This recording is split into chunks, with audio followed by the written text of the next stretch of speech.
அப்பா இதோ கர்த்தாவே உங்க கிருபையினால கர்த்தாவே நாங்கள் கர்த்தாவே ஆண்டவரே இந்த இடத்திலே நாங்கள் நிற்கிறோம் ஆண்டவரே சுவாமி. நீர் எங்களை பேர் சொல்லி அழைத்த தேவன் ஆண்டவரே சுவாமி.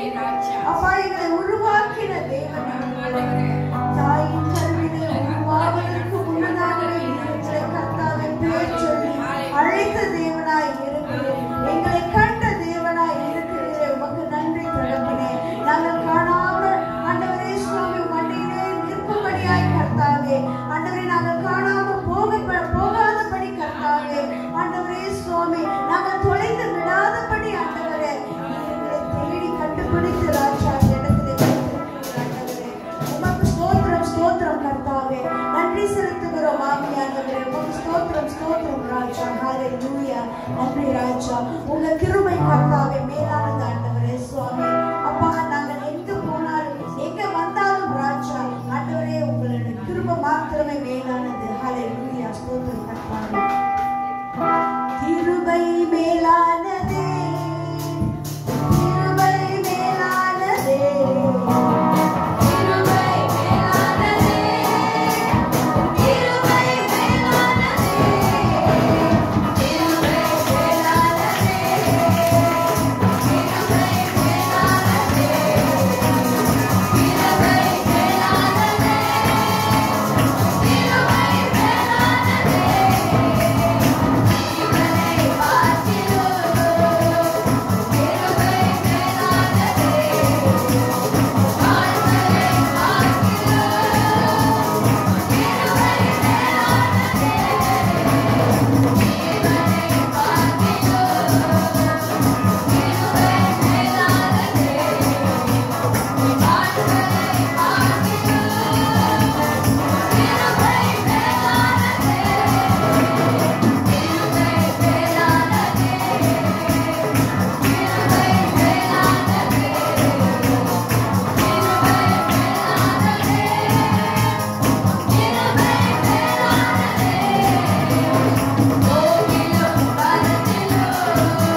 உற்றார் உறவினர்கள் கைவிடலாம், ஆண்டவரே நண்பர்கள் கைவிடலாம், ஆண்டவரே ஆனால் ஒருவரும் கைவிடாது நீர் ஒருவர் ஆண்டவரே சுவாமி.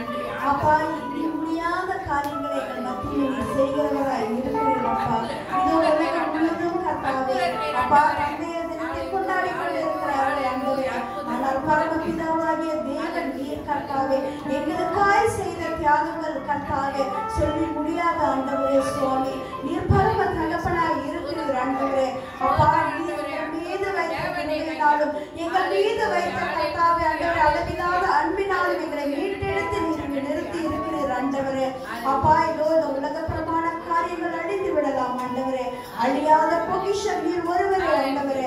அப்பா நாங்கள் யாவரும் நோக்கி பார்க்க அப்பா நீர் ஒருவரே எங்களை கைவிடாத தேவன் என்று கர்த்தாவே நாங்கள் அறிந்து உம்மை கர்த்தாவை சேவிக்க அப்பா நாங்கள் எங்களை கர்த்தாவை உடைய கருத்தில் ஒப்பு கொடுக்கிறோம் ஆண்டவரே. இதோ நாங்கள் கேட்க போகிற உடைய வார்த்தையை உடைய கருத்தில் ஒப்பு கொடுக்கிறேன் ஆண்டவரே. அப்பா உடைய தாசனை மறைத்து நீர் பேசும்படியா சொல்கிறோம் ஆண்டவரே. எங்களோடு கூட நீர் பேசும் தகப்பனே. அப்பா உடைய வார்த்தையை எங்களுடைய சிந்தையிலும் எங்களுடைய இருதயத்திலும் நீர் பதித்து வைக்கும்படியாய் சொல்கிறேன் ஆண்டவரே. நீர் கர்த்தாவே முற்றிலுமாய் கர்த்தாவே ஆண்டவரே இதோ எங்கள் போதகரை மறைத்து நீர் பேசும், எங்களை நீர் வழி நடத்தும். அப்பா உடைய சமாதானத்தினால் எங்களை இடைக்கட்டி உம்முடைய கிருபையினால் எங்களை நிரப்பி நீர் காத்தருளும். உம்முடைய கருத்தில் ஒப்பு கொடுக்கிறோம் இயேசுவின் நாமத்தில் கேட்கிறோம் நல்ல பிதாவே. நம்முடைய பிதாவாகும் கடவுளும் ஆண்டவராகிய இயேசு கிறிஸ்துவினாலும் உங்களுக்கு கிருபையும் சமாதானம் உண்டாவதாக. ஆமென். அல்லேலூயா. மீண்டும் உங்களை இந்த ஆராதனைக்கு நான் வரவேற்கிறேன். விசேஷமாக நம்மளுடைய போதகர் ஓகே 2 வாரத்துக்கு முன்னாடி வந்து நம்ம மத்தியில் பேசினார் மாஸ்டர் ஜெஸ்ஸன். கரண்டத்தை வரவேற்போம். Happy pastor. வெல்கம். மீண்டும் எல்லாம் தந்தையர்களுக்கு இன்றைக்கு ஃபாதர்ஸ் டே கொண்டாடி கொண்டிருக்கிறார்கள். உங்களுக்கும் ஃபாதர்ஸ் டே வாழ்த்துக்கள். ஆனால் நம்மளோட தகப்பன் ஆண்டவராகிய இயேசு கிறிஸ்து ஃபாதர் த லார்ட் ஜீசஸ் அவரை கொண்டாட நம்ம வந்திருக்கிறோம். கர்த்தர் உங்களை ஆசீர்வதிப்பாராக. அல்லேலூயா. கர்த்தர் பிரியமானவர்களே, இன்றைக்கு பிரசங்கத்தின் தலைப்பு God's undeserved grace. தேவனோட தகுதி இல்லாத கிருபை நாம் பெற்றுக்கொள்ளலாம். yaitu rahmat yang tidak layak kita terima daripada Allah. Oke, itu adalah tajuk khutbah hari ini. கிறிஸ்து பிரியமானவர்களே, முதல் நம்மளோட சுவிசேஷ பகுதி மலையில் நான் வாசித்தேன். இப்போ நம்ம தமிழில் வாசிக்க கேட்போம். அது முக்கியமாக என்ன அதில் நடக்குதுன்னாக்கா, நம்ம பார்க்குறோம் இயேசு கிறிஸ்து இந்த பூமிக்கு வந்தது ஆவிகளுக்காக தான், உங்களுக்காக தான் வந்தார். நீதிமான்களுக்காக ஆண்டவர் வரல. அல்லேலூயா. ஆக இங்கே வந்து நம்ம என்ன பார்க்குறோம், ஆண்டவர் இயேசு கிறிஸ்து டேக்ஸ் கலெக்டர்ஸ் வரி வாங்குறவங்களோட பாவிகளோட உட்காந்து சாப்பிட்டுக்கிட்டு பேசிக்கிட்டு இருக்கிறாரு. ஆனால் இது வந்து பரிசேயர்கள் பார்க்குறார்கள். பார்த்து ஒரு கேள்வி அங்கே எழுப்புது. அவங்க சொல்கிறாங்க, இவர் ஆண்டவரோட குமாரன் சொல்கிறாரு, நல்ல மேய்ப்பன்றாரு, எல்லாம் நல்ல போதகர்ன்றாங்க, எல்லாம் சொன்னாங்க. ஆனால் இவருக்கு தெரியாதா இவனுங்கெல்லாம் பாவிகள், அவங்களோட போயிட்டு இவர் வந்து ஒரு ஃபெலோஷிப் வச்சிருக்கிறாரு, ஒரு உட்காந்து சாப்பிட்டுட்டு இருக்கிறாரு. Jadi di sini apa kita dapati, orang Farisi itu menunggu.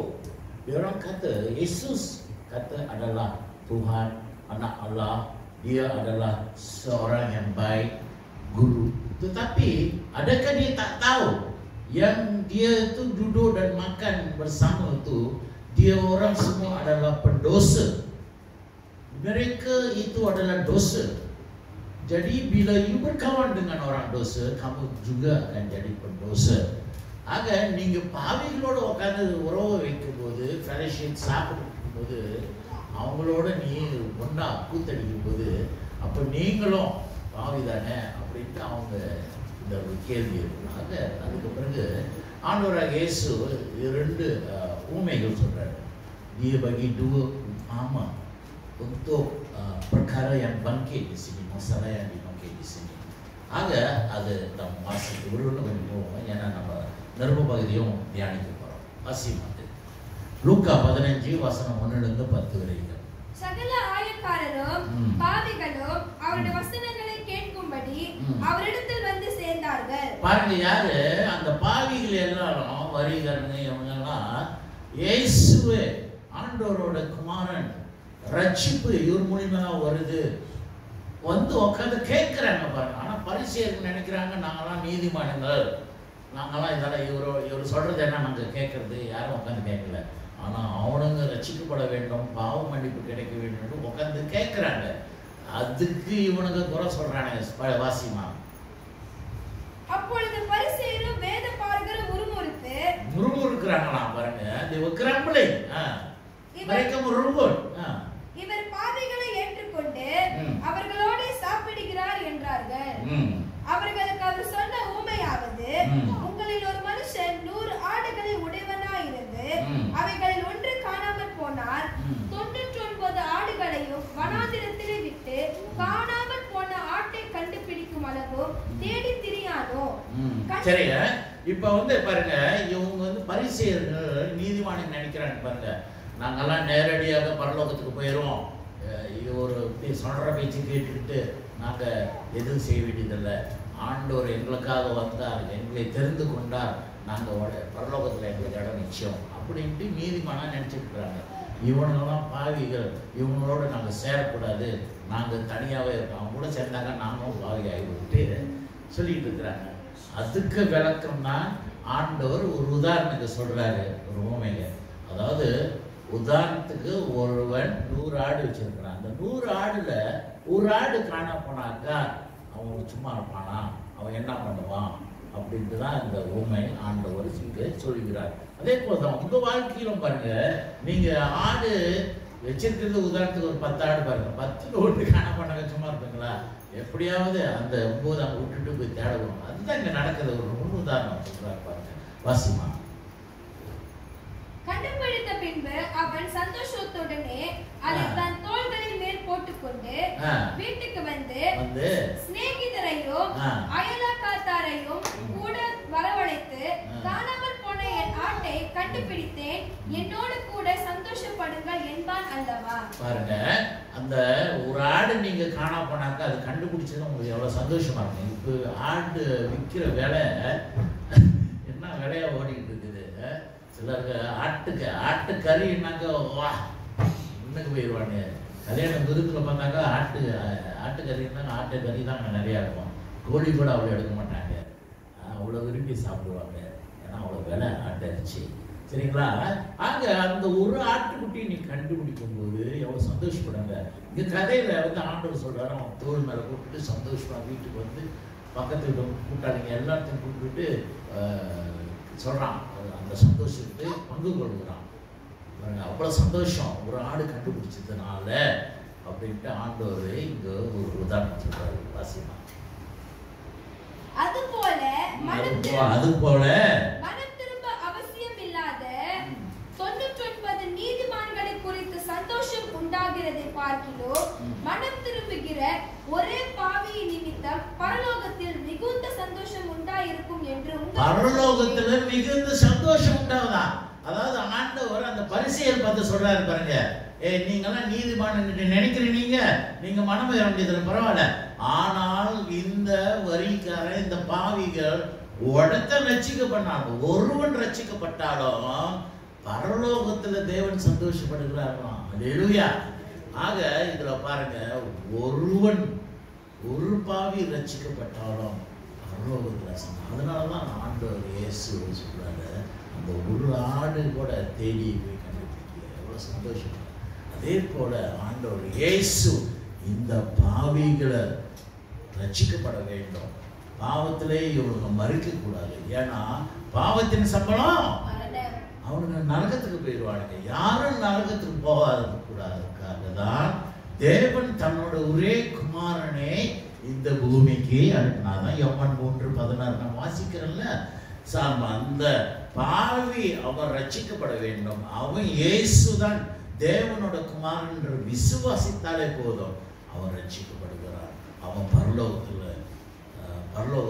அவனுக்கு இடம் உண்டு. தேவனோட இயேசுவோட பரலோகத்தில் இருப்பான். அதனாலதான் ஆண்டவர் சொல்றாரு, நீங்க ரட்சிக்கப்படலைனாலும் பரவாயில்ல, நீங்க நினைக்கிறீங்க நீங்க நீதிமான்ல, ஆனா இந்த பாவிகள்ல இந்த வரி வாங்குறவங்களும் இந்த பாவிகளும் உடத்த ரட்சிக்கப்பட்டாலும் பரலோகத்துல தேவனுக்கு மிகுந்த சந்தோஷம்.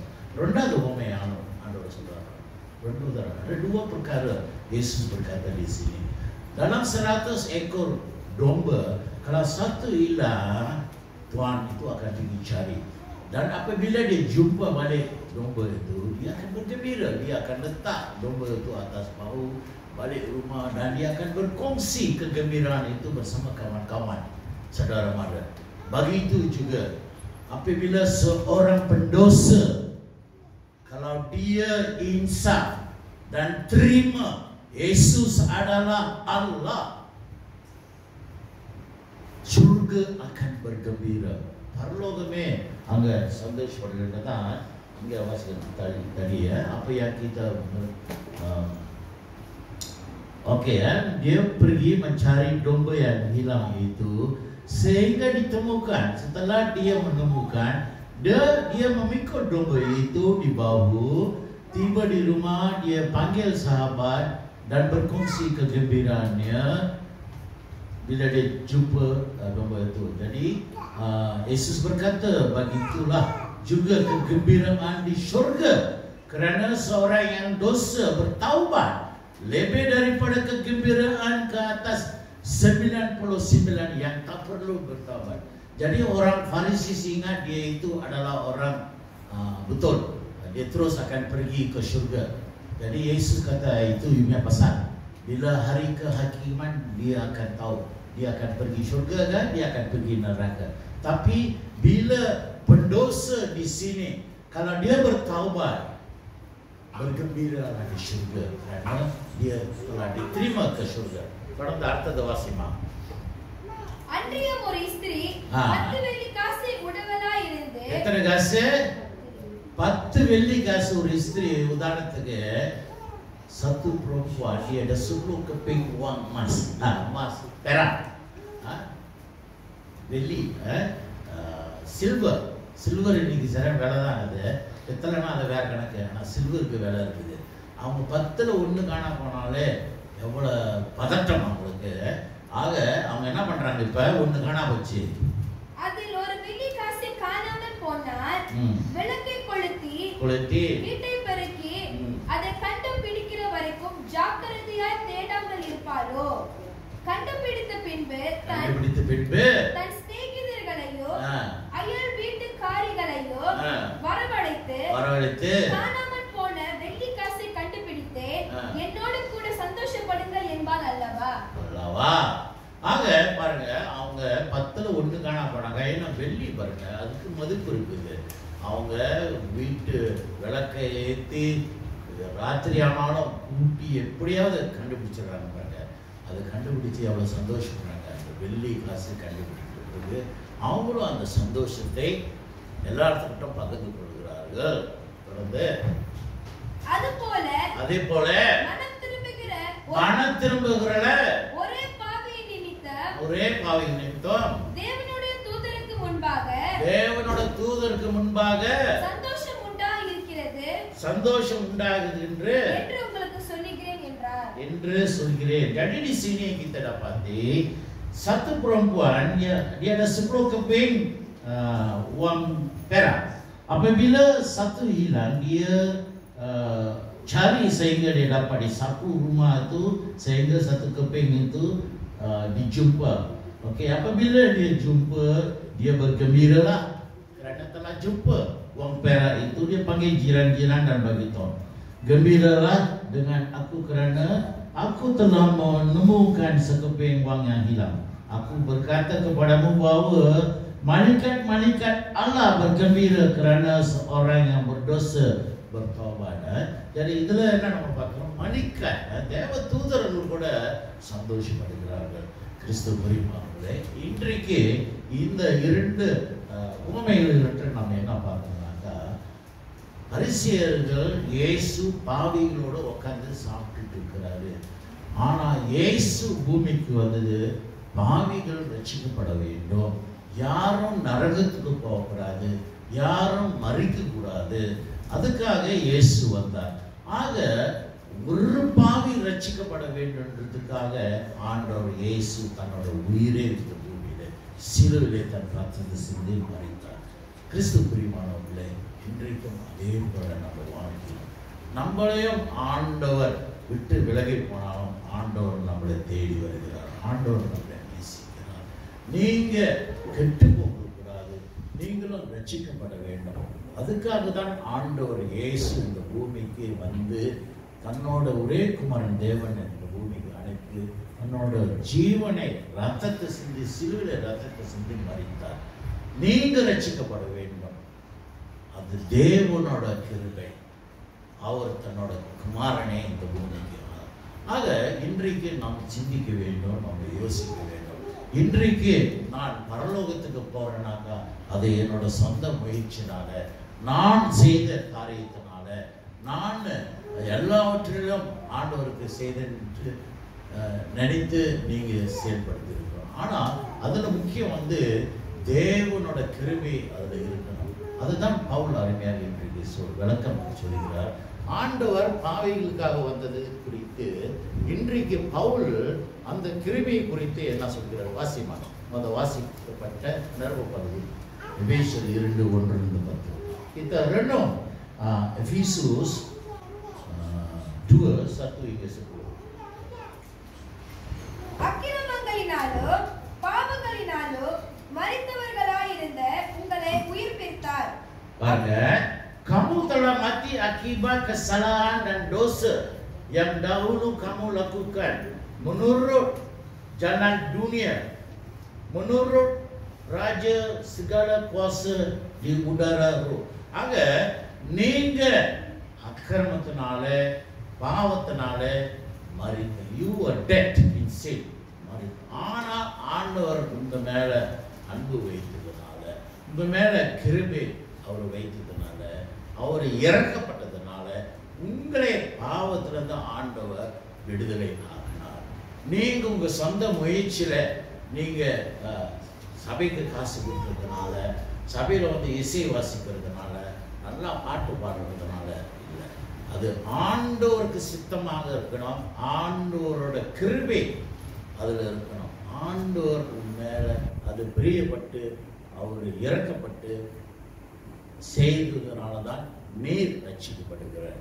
படமரசினா அவைகளில் நீங்கள் முற்காலத்திலே இவ்வுலக வழக்கத்திற்கேற்றபடியாகவும் கீழ்ப்படியாமின் பிள்ளைகளிடத்தில் இப்பொழுது கிரியை செய்கிற ஆகாயத்து அதிகார பிரபுவாகிய ஆவிக்கேற்றபடியாகவும் நடந்து கொண்டீர்கள். அவர்களுக்குள்ளே நாம் எல்லாரும் முக்காலத்திலே நமது மாம்ச இச்சையின்படியே நடந்து நமது மாம்சமும் மனசும் விரும்பினவைகளை செய்து சுபாவத்தினாலே மற்றவர்களைப் போல கோபமாக்கினே பிள்ளைகளாய் இருந்தோம். பாருங்க, நம்ம ஆண்டவருக்கு கோபத்துல உண்டாகி இருக்கும். ஏன்னாக்கா நாம் இந்த உலகத்தோட பாவத்துல வாழ்ந்து கொண்டிருந்தோம், பாவத்தோட நடந்திருக்கிறோம். Because we walked according to this world, fulfilling the desires of our flesh. நம்மளோட எண்ணத்தின் பிரகாரம், சித்தத்தின் பிரகாரம் எல்லா உலகத்தின் காரியத்தை குறித்து நீங்க செயல்பட்டு கொண்டு இருந்ததுனால தேவனோட கோபாசனுக்கு you were in wrath of the God. Jadi kamu oleh kerana tidak menghormati ayat-ayat ajaran Tuhan, kamu ikut sesuka hati, ikut dunia, kamu telah dapat murka Tuhan. Karena kamu ikut perasaan kamu, kesukaan kamu. ஆக இன்றைக்கு ஆண்டவர் நீங்க அதிலிருந்து ரட்சிக்கப்பட வேண்டும். அவரோட கிருபையினால உங்களை மன்னித்து, உங்களை பாவம் மன்னித்து கொடுத்து, உங்களுக்காக சிலுவிலே ஆண்டவர் ரத்தத்தை சிந்தி மரித்தார். ஏன்னா உங்களுக்கு அந்த பாவம் இல்லைனாக்கா நீங்க சுமக்க வேண்டும். ஆண்டவர் உங்களுக்காக எல்லாம் பாடுகள் தன் மேல சுமக்கலனாக்கா இன்றைக்கு நம்ம சிந்தித்து பார்ப்போம். இப்போ ஒரு குற்றம் செய்தவன் ஜெயிலில் போயிட்டு தண்டனை கொடுக்குறானுங்க. பிரம்படி, ரோத்தான் அடி, 5 அடின்னுவாங்க. அந்த 5 அடி அவன் ஜெயிலில் ஒரு அடிக்கு அவன் உயிர் எப்படி இருக்கும்? கொஞ்சம் சிந்திச்சு பாருங்க. நம்ம செய்த பாவத்துக்கு ஆண்டவர் உனக்கு 5 பரப்படினாக்கா எப்படி இருக்கும்? ஆனா அதெல்லாம் நீங்க பட வேண்டாம். நான் பரவாயில்ல, நான் சுமந்து கொள்றேன். ஆண்டவர் தன் மேல சுமந்து கொண்டார். உனக்காக ரத்தத்தை சிந்தினார். உனக்காக அவர் அடிக்கப்பட்டார், துன்பப்பட்டார். அதெல்லாம் ஆண்டவர் ஏற்றுக்கொண்டார். இது யோசித்து பாருங்க. இப்போ உலக காரியத்துல 5 ரோத்தானே தாங்க முடியல. 5 பரப்படி. Ikut hukuman dunia, kalau kamu rompak ke atau mengambil dada ke, kamu akan dipenjarakan, kamu akan dirotankan 5 kali. 1 rotan pun kamu tak boleh tahan. Tetapi mengikut kehidupan kita, kalau kita dihukum mengikut apa yang berlaku dalam dunia ini, adakah kamu boleh tahan? Tetapi untuk menyelamatkan kamu, Yesus sendiri telah terima segala hukuman bagi pihak kamu. Berdoa. தேவனோ இரக்கத்தில் ஐசுலம் உள்ளவராய் நம்மில் அன்பு கூர்ந்த தம்முடைய மிகுந்த அன்பினாலே அக்கிரமங்களில் மரித்தவர்களாயிருந்த நம்மை கிறிஸ்துவுடனே கூட உயிர்ப்பித்தார். கிருபையினாலே ரட்சிக்கப்பட்டீர்கள். கிறிஸ்து இயேசுவுக்குள் அவர் தம்மிடத்தில் வைத்த தயவினாலே தம்முடைய கிருபையின் மகா மேன்மையான ஐஸ்வர்யத்தை வருகாலங்களில் விளங்க செய்வதாக. Oke ya. Namun Allah yang kaya dengan balas kasihan, kerana kasihnya yang amat besar kepada kita, walaupun ketika kita telah mati disebabkan kesalahan kita, telah menghidupkan kita bersama Kristus dan telah kamu diselamatkan dengan kasih kurnianya. அவரோட கிருபையினாலே நம்ம ரட்சிக்கப்பட்டோம். ஆண்டவர் தன்னோட மகா இரக்கத்தினாலே ஒளிக்கிறான்னு palace கசியான் dia telah maafkan, dia telah. அதனால ஆண்டவர் கிருபையினாலே இன்றைக்கு நாம் உயிரோடு இருக்கிறோம், நாம் சுகமாக இருக்கிறோம், நாம் நன்றாக இருக்கிறனாக தேவனுடைய சுத்த கிருபை. அதுதான் நம்ம பாடப்படுங்க. நான் இப்போதும் நிர்மமாக தேவனோட சுத்த கிருபை. இன்றைக்கு தேவனோட கிருபை நமக்கு இல்லைனாக்கா நம்ம எங்கேயோ போயிடும். ஆண்டவரோட வருகையில அவரோட கிருபையினால நம்முடைய ரட்சிக்கப்படலைனாக்கா நிச்சயம் நம்ம எல்லாம் மரணத்துக்குள்ளதான் போவோம். தொடர்ந்து வாசிமா. கிறிஸ்து இயேசுவுக்குள் நம்மை அவரோட கூட எழுப்பி உன்னதங்களிலே அவரோட கூட உட்காரவும் செய்தார். கிருபையினாலே விசுவாசத்தை கொண்டு ரட்சிக்கப்பட்டீர்கள். இது உங்களால் உண்டானதல்ல, இது தேவனுடைய ஈவு. பாருங்க, நீங்க ரட்சிக்கப்பட்டதனால அது உங்களோட ஈவுனால, தேவனோட கிருபை, அவரோட ஈவு. Jadi kamu kena tahu bahwa kamu telah diselamatkan dengan kasih kurnia-Nya melalui iman. Ini bukan daripada kamu sendiri, tetapi adalah kurnia Allah sendiri. Jadi oleh kerana kamu akan pergi ke syurga bersama dengan Yesus Kristus. Ingat, itu bukannya kerana saya datang gereja setiap minggu atau saya bagi wang kepada gereja, நான் ஊழியத்துக்கிட்டு பணம் கொடுக்குறேன், நான் ஊழியத்துக்கிட்டு எல்லாம் செய்கிற பாசத்துக்கு நான் கவனிக்கிறேன், அல்லது எல்லா ஓட்டத்தையும் நான் நல்லா ஓடி பிடிக்கிறேன். அது உங்களோட முயற்சினால் இல்லை, ஆண்டவரோட கிருபையினால. அவரோட கிருபையும் இரக்கம் உங்க மேல இருந்ததுனால நீங்க ரட்சிக்கப்படுவீங்க. உங்களுக்கு அந்த பரலோக வாசல் திறக்கப்படுது. அல்லேலூயா. ஆக தேவனோட சித்தம் இல்லாம எதுவும் நடக்காது. என்னோட சொந்த முயற்சினால தான் நான் நல்லா இசை வாசிக்கிறேன், நல்லா பாடுறேன். சொந்த புகழ்ச்சியை நீங்க தேடாதீங்க. ஆண்டவருக்கு மகிமையாக, ஆண்டவருக்கு பெருமையாக நீங்க செய்ய வேண்டும். இடம் ஆண்டவர், புகழ் ஆண்டவருக்கு தான் கொடுக்க வேண்டும்.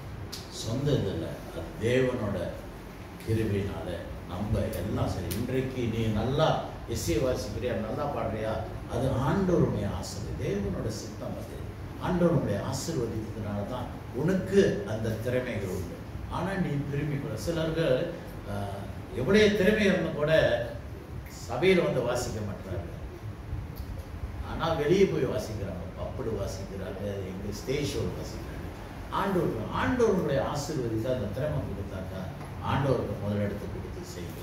இந்த வாழ்க்கையில் பரலோகத்தில் உங்களுக்கு நிச்சயம் நடக்கும். தொடர்ந்து வாசிங்க. ஒருவரும் பெருமையை பாராட்டாதுங்க. நீங்க இது என்னாலதான் அப்படின்ட்டு நீங்க பெருமை பாராட்டாதுங்க. இது கிரியைகளினால் உண்டானதல்ல. ஏனெனில் நற்கிரியைகளை செய்கிறதற்கு நாம் கிறிஸ்து இயேசுவுக்குள் சிருஷ்டிக்கப்பட்டு தேவனுடைய செய்கையாய் இருக்கிறோம். அவைகளில் நாம் நடக்கும்படி அவர் முன்னதாக அவைகளை ஆயத்தம் பண்ணி இருக்கிறார்.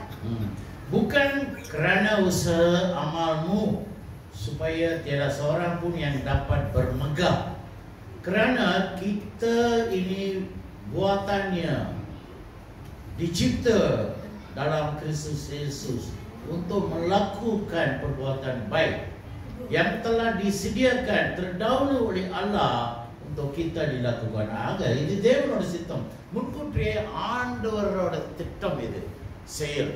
நீங்க இன்றைக்கு ஒவ்வொரு காரியத்தை ஆண்டவருக்காக செய்யும்போது அது தேவனோட சித்தம், அவர் திட்டம் போட்டு செயல்படுத்திருக்கிறார். அது கிறிஸ்து பிரியமானவர்களே, இன்றைக்கு ஆண்டவருக்கு முதலிடத்தை கொடுத்து நீங்க எல்லாவற்றிலும் அவருக்கு செயல்படுங்க. நிச்சயம் தேவன் உங்களுக்கு வழி நடத்துவார். ஸோ இந்த உண்மையெல்லாம் பார்க்குறோம். We were lost and walked in the world according to the desires of our flesh. ஆக முன்று ஆண்டவர் அறியாத முன்னுக்கு உலகத்தோடு நாம் நடந்து போயிருக்கிறோம், பாவத்துல நாம் விழுந்திருக்கிறோம். ஆனா நீங்க கெட்டு போகக்கூடாதுக்காக தான் தேவன் ஆண்டவராக இயேசு உங்களுக்காக சிலுவிலே ரத்தத்தை சிந்தி மரித்தார். உங்களை அவரோட பரலோகத்துல கூட நீங்க இருக்கணும், ரட்சிக்கப்பட வேண்டும். அதுக்காக ஆண்டவர் உங்க மேல உழவ வேண்டிய எல்லாம் தண்டனையும் அவர் சுமந்து கொண்டார். அவரோட கிருபை, அவரோட இரக்கம், அவரோட அன்பு உங்க மேல இருந்ததுனால இது அவர் உங்களுக்கு செய்தார். இன்றைக்கு நீங்க சிந்திக்க வேண்டும், உங்க சொந்த முயற்சினால இது நடந்ததில்லை, ஆண்டவர் உங்க மேல அன்பு வைத்ததுனால. நீங்க கெட்டு போகக்கூடாதுக்காக ஆண்டவரே உங்களுக்கு பாவ மன்னிப்பு கொடுத்து அவர் பரலோகத்துக்கு கொண்டு. ஆக இந்த பரலோகத்துக்கு போகிறதுக்காக நீங்க இந்த பூமியில எவ்வளவுதான் நீங்க செயல்படுத்தினாலும், நீங்க கேள்விப்பட்டிருக்கலாம், நீங்க பார்த்துருக்கலாம், நிறைய பேர் நான் பரலோகத்துக்கு போகிறதுக்காக தீயில போய் நடப்பாங்க, நெருப்புல நடப்பாங்க, மண்ணு சாப்பிடுவாங்க, கேள்விப்பட்டிருக்கீங்களா இல்லையா? என்னென்னமோ செய்வாங்க, மலை ஏறுவாங்க. ஆண்டவருக்காக நான் பரலோகத்துக்கு போகிறதுக்காக ஆண்டவர் இயேசு சொல்றார், நீங்க எனக்காக இதெல்லாம் நீ செய்வேன், உனக்காக நான் எல்லாம் இது செய்துட்டேன், நீ எனக்காக ரத்தத்தை சாட்டடி அடிச்சுட்டு ரத்தத்தை சிந்துவார்கள். வேணாம், ஆண்டவர் சொல்றாரு, உனக்காக அந்த ரத்தத்தையே நான் சிந்துட்டேன், ஏன் நீங்க உங்களையே கொடுமைப்படுத்துக்கிறீங்க? நீங்க செய்ய வேண்டியது ஒன்றுதான், என்னை நீங்க விசுவாசிங்க, நான் தேவனோட குமாரன், நான் உங்களுக்கு பரலோகத்துக்கு கொண்டு போற ஆண்டவர் நான் தான் இயேசு, அது நீங்க விசுவாசிங்க. என்ன என்று நம்ம tanpa saya kamu tak boleh masuk di syurga. Jadi cuma kamu kena buat satu saja, percayalah saya adalah anak Tuhan, saya adalah pintu ke syurga. Jadi kamu tak perlu menyeksakan diri kamu, kamu tak perlulah buat perbuatan yang tidak perlu. Tuhan tak pernah minta, sebab semua itu Yesus telah buat bagi pihak kamu. Semua hukuman Yesus telah terima bagi pihak kamu. Jadi yang penting adalah kamu percayalah yang bahawa Yesus adalah Tuhan. அதுதான் ஆண்டவர் உங்களிடம் இருப்பார். அது கிறிஸ்து பிரியமானவர்களே, ஆண்டவர் இந்த ஊமையின் மூலமா நம்ம பார்க்கிறோம், உங்களை அப்படியே கைவிடல. இந்த உலகத்தோட எப்படியோ நீ நாசமா போ, எப்படியோ நீ கெட்டு போகின்ற ஆண்டவர் சொல்லல. ஆண்டவர் நீங்க எப்படியாவது காப்பாற்றணும். அதனாலதான் காணா போன ஒரு ஆட்டுக்குட்டி கூட தேடி கண்டுபிடிச்சும் போது பரலோகமே சந்தோஷப்படுது. ஆக நீங்க ஆண்டவர் உங்களுக்கு தெரிந்தவங்களை யாரும் விட்டு விலகி போயிருந்தாலும் பரலோகத்துக்கு வர வாசல் ஆண்டவராக இயேசு மீண்டும் அவர்களுக்காக நீங்க கிறிஸ்துவ கிட்ட கொண்டு வாங்க. கிறிஸ்து மன்னிக்கிற தேவன். ஆக God loved us and in His mercy even we are dead He saved us. ஆக அவர் நம் மேல இரக்கமுள்ள தேவனாக இருக்கிறார். அவர் நம் மேல அன்பு உள்ள தேவனாக இருக்கிறார். நம்ம இது வரைக்கும் பாவத்துல வாழ்ந்திருக்கலாம், பாவம் அநியாயம் அக்கிரமங்கள் எல்லாம் செய்திருக்கலாம். ஆனா ஆண்டவரை நீ விசுவாசத்தை தேடி வரும்போது அவரை உங்களை மன்னித்து அவரை உங்களை ஏற்றுக்கொள்கிறார். தன்னோட நீங்க பரலோகத்தில் இருக்கணுன்றதுக்காக தான் ஆண்டவர் உங்களுக்கு தன் கிருபையால அவர் உங்களை மன்னித்து உங்களை ரட்சிக்கப்பட செய்கிறார். ஆக கிறிஸ்து பிரியமான இன்றைக்கு அந்த தேவனையே நீங்க நம்புங்க, விசுவாசம். ஆண்டவர் ஒருவரே தேவன். அவரோட கிருபையினாலே இன்றைக்கு நாம் பரலோகத்துக்கு செல்ல அவர் வழிகாட்டுகிறார். Jadi Tuhan Yesus adalah Tuhan yang kita boleh percaya kerana dengan rahmat Yesus Kristus kita dapat masuk ke syurga dan bersama-sama dengan Yesus di akhirat. ஆண்டவர் வருகையிலே நாம் அவரோட பரலோகத்துக்குள்ள போக வேண்டும். அவரை மட்டும் நீங்க விசுவாசிங்க.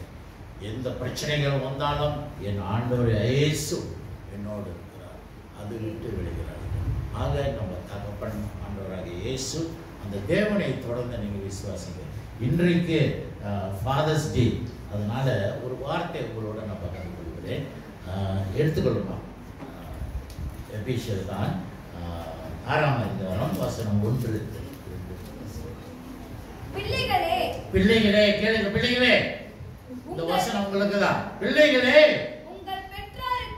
உங்க பெற்றோர்களுக்கு கர்த்தருக்குள் கீழ்ப்படியுங்கள். கர்த்தருக்குள் கீழ்ப்படியுங்கள். இது நியாயம். இது நியாயம். அல்லேலூயா. ஆக இன்றைக்கு பெற்றோர் தினம் நம்ம அனுசரிக்கிறோம். உங்க பெற்றோர்கள் ஏன் ஆண்டவர் ஏன் உங்களை கீழ்ப்படி சொல்றார்? ஏன் உங்க பெற்றோர்கள் அவரை மதித்து சொன்னதை கேட்டு கீழ்ப்படின்னு சொல்றார்? அடுத்தது வாசிமா. உனக்கு நன்மை உண்டாய் இருப்பதற்கும், உனக்கு என்ன உண்டாவதுக்கு? நன்மை உண்டாவதுக்கு. நீ நல்லா இருக்கிறதுக்காக நீங்க உங்க பெற்றோர்களை கனம் பண்ணணும். ஓகே, தொடர்ந்து. பூமியிலே உன் வாழ்நாள் நீடித்திருப்பதற்கும், நீ நல்லா இருக்கணும், வாழ்நாள் நீண்டு இருக்கிறதுக்காக நீ கனம் பண்ணணும் உங்க பெற்றோர்கள். தொடர்ந்து. உன் தகப்பனையும் உன் தாயையும் கனம் பண்ணுவாயாக. உன் தகப்பனையும் தாயும். ஆக எந்த சூழ்நிலையிலும் இது வரைக்கும் உங்களுக்கு அப்பா அம்மா பிடிக்குதோ இல்லையோ, ஆனா ஆண்டவர் வார்த்தை சொல்லுது நீ கனம் பண்ணு. அவங்க உங்களை ஏசுறாங்கனாக்கா திட்டுறாங்கனாக்கா அது உங்களுக்கு நல்லதுக்கு தான் சொல்லுவாங்க. யாரும் என் பிள்ளை கெட்டு போகணுன்றதுக்காக அவங்க ஏச மாட்டாங்க. நீங்க தப்பு பண்றங்க, அதுக்காக நீங்க மனம் மாறுங்க. ஆண்டவருக்கு விரோதமாக நீங்க செய்துக்கிட்டு இருக்குங்க அவங்களுக்கு சொல்றாங்க. ஆனா உங்களுக்கு பிடிக்காது. அப்பதான் நீங்க போயிட்டு கூட்டாளி கூட்டு ஆடிக்கிட்டு சிகரெட் எடுத்துட்டு இருப்பீங்க. அப்பாக்கு தெரிஞ்ச ஏசுறாரா இல்லையா? அப்ப அது நல்லதுக்கு தான், அது உங்களுக்கு கெடுது. புரியுதுங்களா? Jadi ya di sini Efesus 6:1, anak-anak turutlah perintah ibu bapamu dalam Tuhan kerana ini adalah wajar. Okey. Hormatilah ibu bapamu. Itulah perintah pertama yang disertai dengan janji supaya kamu dapat kebaikan dan umurmu panjang di dunia ini. Jadi kamu mau hidup dengan bahagia, bergembira, umur panjang. Hormatilah ibu bapa kamu. Faham? Elkanah, hormatilah ibu bapa kamu. Faham? Kalau kamu mau hidup bahagia, gembira, hormati kerana itulah kehendak Allah. அதுதான் தேவனோட சித்தம் பிள்ளைகளே. ஆக இன்றைக்கு fathers டே, parents டே கொண்டாடுறோம். இந்த வார்த்தையை ஆண்டவர் உங்களுக்கு வைக்கிறார். அல்லேலூயா. தேவன் நல்லவராக இருந்தால் தொடர்ந்து ஆண்டவரை விசுவாசிங்க. நம் ஆண்டவர் கிருபை உள்ள தேவன், இரக்கம் உள்ள தேவன், அன்பு உள்ள தேவன். நீங்க கெட்டு போக கூடாது. அதுக்காக தான் அவர் இந்த பூமிக்கு வந்தார். அல்லேலூயா. ஆக ஆண்டவர் இயேசு மேல விசுவாசிங்க. ஆண்டவர் இயேசுதான் உங்களுக்கு பரலோகத்தின் வழி. நானே வழியும் சத்தியமும் ஜீவனமா இருக்கிற அந்த ஆண்டவர் தான் இயேசு கிறிஸ்து. அல்லேலூயா. ஜெபம் செய்வோம். அன்பான ஆண்டவரே, இன்றைக்கு உங்களுடைய வார்த்தைக்காக நன்றி. நீ இரக்கமுள்ள தேவன், நீ கிருபையுள்ள தேவன். தேவனே, உம்மோட கிருபை இல்லாம நாங்கள் இந்த பூமியிலே ஒன்றும் செய்ய முடியாது. தேவனே, நான் நிற்பதும் நிர்மூலமாக இருக்கிறதும் உம்மோட சித்த கிருபை. தேவனே, நீர் எங்களுக்காக காணிக்கையாக இந்த பூமிக்கு வந்த தேவனே, அந்த ரட்சிப்புக்காக நாங்கள் நன்றி செலுத்துகிறோம். மீண்டும் உங்களோட வருகையிலே நாங்கள் உங்களோட பரலோகத்தில் வாசம் பண்ண எங்களை நடத்தும் தேவனே. நாங்கள் பின்வாங்கி போகாதபடி ஆவியானவரே எங்களை பலப்படுத்தும், எங்களை நடத்தும். இயேசுவின் நாமத்தில் ஜெபிக்கிறோம் நல்ல பிதாவே. இப்போது நாம் ஒரு காணிக்கை பாடல்